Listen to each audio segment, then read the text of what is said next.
August 15th, 1945. Japan surrenders. World War II is over. Across the Pacific, thousands of B-29 Superfortresses, the most advanced bombers ever built, sit on airfields from Guam to Okinawa. These aircraft ended the war, firebombed Japanese cities, dropped the atomic bombs on Hiroshima and Nagasaki, brought an empire to its knees. They cost more to develop than the Manhattan Project. Nearly $4 billion, more expensive than the atomic bomb itself. Now the war is over. What happens to them? Do they get scrapped, sold, stored in the desert? The answer is none of the above. Because the B-29's war wasn't over. It was just beginning a second act that would last another decade, in a different war, against a different enemy, under different flags. This is the story of what happened to the B-29 Superfortress after World War II. How it became the backbone of American air power in the Cold War. How the Soviets stole it and built thousands of copies. How it fought in Korea when it was supposed to be obsolete. And how some of these 80-year-old bombers are still flying today. Let's start at the end of World War II. August 1945. The war ends abruptly. The atomic bombs on Hiroshima and Nagasaki forced Japan's surrender faster than anyone expected. Suddenly, the United States has a problem, a logistics problem of staggering scale. There are approximately 3,900 B-29 Superfortresses in service, spread across bases in the Mariana Islands, India, China, and training facilities across the United States. Each one cost $639,000 to build. That's over $10 million in today's money. More importantly, each one represents the cutting edge of aviation technology. Pressurized cabin, remote-controlled gun turrets, sophisticated bombing systems, range of over 3,000 miles. The B-29 is more than just a bomber. It's a flying technological marvel. But now, the war is over, and the military budget is about to get slashed by 90%. The decision comes quickly. Cancel all pending orders. Stop production immediately. Boeing's factories in Wichita, Kansas, and Renton, Washington halt B-29 production in September 1945. Martin's plant in Omaha stops its own variant, the B-29B, shortly after. Bell's facility in Georgia, which had been building B-29As, shuts down. The assembly lines that had been running 24 hours a day go silent. But what about the 3,900 already built? In September and October 1945, the military conducts a rapid assessment. Which B-29s should be kept? Which should be retired? The criteria are brutal: combat hours, maintenance records, location, mission capability. The oldest B-29s, the early production models with numerous technical problems, are marked for disposal first. Between September 1945 and January 1946, over 2,000 B-29s are flown to storage facilities across the southwestern United States. The largest site is at Davis-Monthan Field in Tucson, Arizona, what will eventually become the famous boneyard, row after row of silver bombers, engines removed, guns stripped, sitting in the desert sun. Some will be scrapped within months, melted down for aluminum, turned into consumer goods for peacetime America. Others will sit there for years, awaiting a fate yet to be determined. But approximately 1,500 B-29s remain in active service. Because even though World War II is over, tensions with the Soviet Union are rising, and the United States needs a nuclear bomber. Here's the thing about the B-29. It wasn't just any bomber. It was specifically designed to carry very heavy ordnance over very long distances, which made it perfect for carrying atomic bombs. In 1946, only the United States has nuclear weapons, and only the B-29 can deliver them operationally. The B-29s that dropped the bombs on Hiroshima and Nagasaki, Enola Gay and Bockscar, belong to the 509th Composite Group, a special unit trained specifically for nuclear missions. After the war, the 509th becomes the foundation of America's nuclear deterrent. In 1946, the newly created Strategic Air Command, SAC, takes control of all long-range bombers, including the B-29 fleet. General Curtis LeMay, who had commanded B-29s in the Pacific, becomes SAC's commander in 1948. LeMay understands the B-29 better than anyone. He knows its capabilities, its limitations, its potential. Under his leadership, the B-29 evolves from a World War II bomber into a Cold War nuclear deterrent. Between 1946 and 1950, B-29s undergo numerous modifications: improved engines, better radar, enhanced defensive armament, aerial refueling capability. The most important modification, the ability to carry Mark III and Mark IV atomic bombs, the only nuclear weapons in the U.S. arsenal. By 1948, approximately 900 B-29s remain in service, all with SAC, all nuclear capable, all aimed at the Soviet Union. But there's a problem. The Soviets are developing their own atomic bomb, and they're doing it with help from an unlikely source, the B-29 itself. July 29, 1944. A B-29 named Ramp Tramp develops engine trouble during a bombing raid on Manchuria. The pilot, Captain Howard Jarrell, realizes he can't make it back to base in China. His only option, emergency landing in Soviet territory. The Soviets are allies. Technically, they'll intern the crew, but eventually return them to American control. That's what's supposed to happen. Ramp Tramp lands near Vladivostok. The crew is interned, eventually repatriated, but the B-29 stays. Over the next year, 3 more B-29s make emergency landings in Soviet territory. General H. Arnold, a B-29, named after the commanding general of the Army Air Forces, Ding Hao, and another unnamed aircraft. All are impounded by the Soviets. All remain in Soviet hands. Joseph Stalin sees an opportunity. The Soviet Union has nothing comparable to the B-29. Their bombers are outdated, short-range, incapable of reaching targets deep in enemy territory. He summons his aircraft designer, Andrei Tupolev. "I want you to copy this aircraft," Stalin orders. "Exactly, every detail, every dimension, every system." Tupolev protests. "Comrade Stalin, we can design a better aircraft. We can improve on the American design." Stalin isn't interested. "I don't want improvements. I want this exact aircraft. Do you understand?" Tupolev understands. What follows is one of the most ambitious reverse engineering projects in aviation history. The Soviets dismantle one B-29 completely, every component measured, every material analyzed, every system documented. The problem: Soviet industry doesn't produce many of the materials used in the B-29. The aluminum alloys, the specialized instruments, the advanced electronics. Soviet engineers have to find substitutes. Create new manufacturing processes, redesign components to work with available materials. It takes 2 years, thousands of engineers, entire factories retooled for production. The result? The Tupolev Tu-4, NATO. Reporting name: Bull. It's virtually identical to the B-29, same wingspan, same engines, same gun turrets, same general appearance, but it's not exactly the same. Soviet materials are heavier, Soviet engines slightly less powerful, Soviet instruments less precise. The first Tu-4 flies on May 19, 1947. Stalin is present for the demonstration. By 1949, the Soviets are producing Tu-4s in quantity. Eventually, they build over 800. The Americans are shocked when they first see the Tu-4. Photographs from Soviet military parades show unmistakable B-29 silhouettes. The B-29 has become its own adversary. Now both superpowers have long-range strategic bombers. Both have atomic bombs. The Cold War arms race is on. And the B-29 will play a central role in the next hot war. June 25, 1950. North Korea invades South Korea. The Korean War begins. The United States responds immediately. Ground forces, naval forces, and air power. The B-29 is recalled to combat duty. By 1950, the B-29 is obsolete by modern standards. Jet fighters are entering service. Jet bombers are in development. The B-29 is a propeller-driven design from the early 1940s.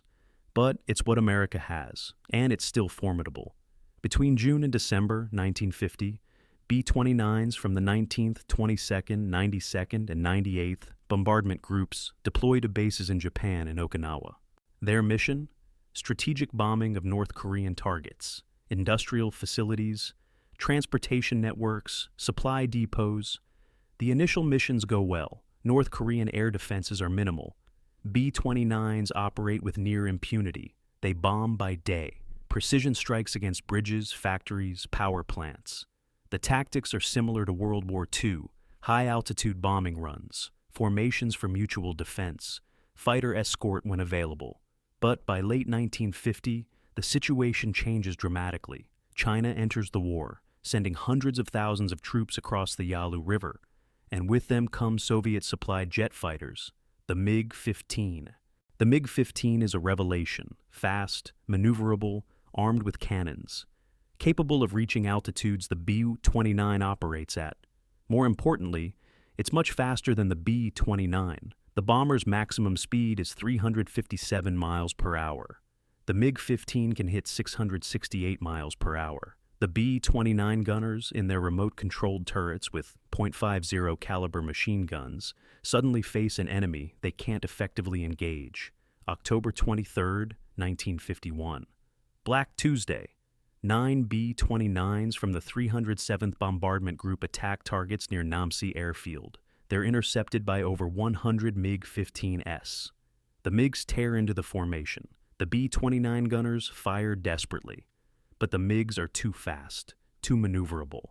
3 B-29s are shot down. 5 more are severely damaged. 1 crash lands in South Korea. It's the worst day for B-29s since World War II. The losses force a complete tactical reassessment. B-29s are withdrawn from daylight operations. From now on, they'll fly only at night or in bad weather when MiGs can intercept effectively. The missions change too.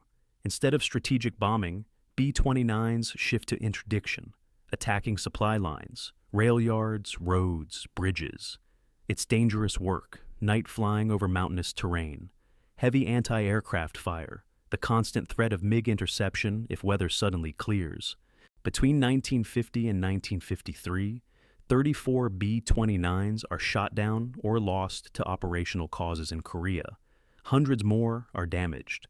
The crews who fly them become some of the most experienced bomber crews in the world, flying missions under conditions that make World War II seem simple by comparison. But the Korean War proved something the Air Force already suspected. The B-29 era is ending. While B-29s are fighting in Korea, the United States is developing their replacement, the Boeing B-47 Stratojet, a swept-wing jet-powered bomber that can fly faster than most fighters, and the Convair B-36 Peacemaker, a massive intercontinental bomber designed to strike the Soviet Union from American bases. By 1953, when the Korean War ends, the B-29 is clearly obsolete. SAC begins phasing them out rapidly, replacing them with B-47s and B-36. Between 1953 and 1955, most remaining B-29s are flown to storage. Some go to Davis-Monthan, others to smaller storage facilities. Many are scrapped immediately. By 1956, the B-29 is no longer in frontline service with the U.S. Air Force. But the B-29 story isn't over, not even close. Remember those B-29s that were stored after World War II? Some of them get a second life, a completely different career. In the early 1950s, the military discovers they need specialized aircraft, tankers for aerial refueling, photo reconnaissance planes, search and rescue aircraft, weather reconnaissance. The B-29 is perfect for conversion. The KB-29 becomes an aerial tanker, modified with hoses and drogue systems. These aircraft extend the range of fighters and bombers during the Korean War. Over 90 B-29s are converted to KB-29 configuration. The SB-29 becomes a search and rescue platform, equipped with radar, extra fuel tanks, rescue equipment, designed to locate and recover downed air crews. The WB-29 becomes a weather reconnaissance aircraft, flying into storms to gather meteorological data. Some participate in early atomic bomb tests, flying through radioactive clouds to collect samples. The most unusual conversion, the EB-29, modified to carry and launch unmanned target drones, essentially serving as flying aircraft carriers for smaller aircraft. These specialized B-29s served throughout the 1950s, long after the last bomber variant retires. The final WB-29 doesn't retire until 1960. 15 years after the war ended. But even in retirement, some B-29s find new purposes. Many are sold as surplus, converted to civilian use. Some become water bombers, fighting forest fires across the western United States and Canada. Others become cargo haulers, flying supplies to remote locations. A few even become flying laboratories, testing new aviation equipment and systems. And then there are the Soviets. Remember the Tu-4, the Soviet copy of the B-29? The Soviets used the Tu-4 throughout the 1950s. It's their primary strategic bomber until jet bombers enter service. But the Tu-4 faces the same obsolescence problem as the B-29. By the late 1950s, it's outclassed by everything. The Soviets convert many Tu-4s to other roles: tankers, transports, electronic warfare platforms. Some serve into the 1960s. Long after the B-29s they copied have retired. A handful reportedly fly until the early 1970s in specialized roles. China also receives Tu-4s from the Soviet Union, uses them into the 1980s as trainers and cargo aircraft. The B-29/2 design proves remarkably adaptable, capable of service long past its original intended lifespan. But by the 1970s, even the most specialized variants are gone. The B-29 has finally truly retired from military service. Or has it? By the 1980s, aviation enthusiasts realized something alarming. Despite 3,900 B-29s being built, very few intact examples remain. Most were scrapped, melted down, destroyed in testing, lost in crashes, the aircraft that won the Pacific War. That dropped the atomic bombs. That served in Korea. That pioneered strategic bombing. It's almost extinct. A handful survive in museums. The Smithsonian has Enola Gay. The National Museum of the U.S. Air Force has Bockscar. But almost none are flyable. Enter the Confederate Air Force, later renamed the Commemorative Air Force. In 1971, they acquire a B-29 named Fifi, stored at the China Lake Naval Weapons Center in California. Fifi had served as a trainer, then as a static test article. She'd been sitting in the desert for years. The restoration takes years, thousands of hours, countless volunteers, tracking down parts from all over the world. June 1971. Fifi flies again, the only flying B-29 in the world. For the next 30 years, Fifi tours air shows across America, giving people a chance to see, to hear, to experience what a B-29 was like: the sight, the sound. 4 massive Wright R3350 engines, each producing 2,200 horsepower, the distinctive sound of 18-cylinder radial engines, the smell, avgas exhaust, oil, the unique scent of a 1940s aircraft. But Fifi is alone, the only flying example. Then, in 2016, something remarkable happens. A team led by Doc's friends announces they have restored another B-29, named Doc. Doc had been sitting as a target on a bombing range near China Lake for decades, shot at, used for weapons testing, left to decay. Volunteers rescued her in 1987, spent 16 years restoring her. August 17, 2016. Doc flies for the first time in over 60 years. Now there are 2 flying B-29s, Fifi and Doc. They appear together at air shows, flying in formation, recreating scenes from 1945. Audiences see something they thought was gone forever. Living history, flying history. But maintaining these aircraft is monumentally difficult. Parts are nearly impossible to find. Original Wright R335, engines are scarce. Propellers, instruments, systems designed in the 1940s and not manufactured for 70 years. Volunteers fabricate parts, machine new components, reverse engineer long-lost technology. It's a labor of love, expensive, challenging, sometimes frustrating, but necessary. Because these aircraft represent more than just machines. They represent the people who built them, flew them, maintained them, died in them. Every time Fifi or Doc takes to the sky, they carry the memory of the 3,015 B-29 crew members who died in combat, the countless workers who built them, the engineers who designed them. Today, if you want to see a B-29, you have options. Enola Gay sits in the Smithsonian's Stephen F. Udvar Hazy Center near Washington, D.C., fully restored, behind glass, silent. Boxcar is at the National Museum of the U.S. Air Force in Dayton, Ohio, also restored, also static. Other examples are scattered across museums worldwide. Planes of Fame Air Museum in California, Pima Air and Space Museum in Arizona, Royal Air Force Museum in England, Chinese Aviation Museum in Beijing displaying a captured Tu-4.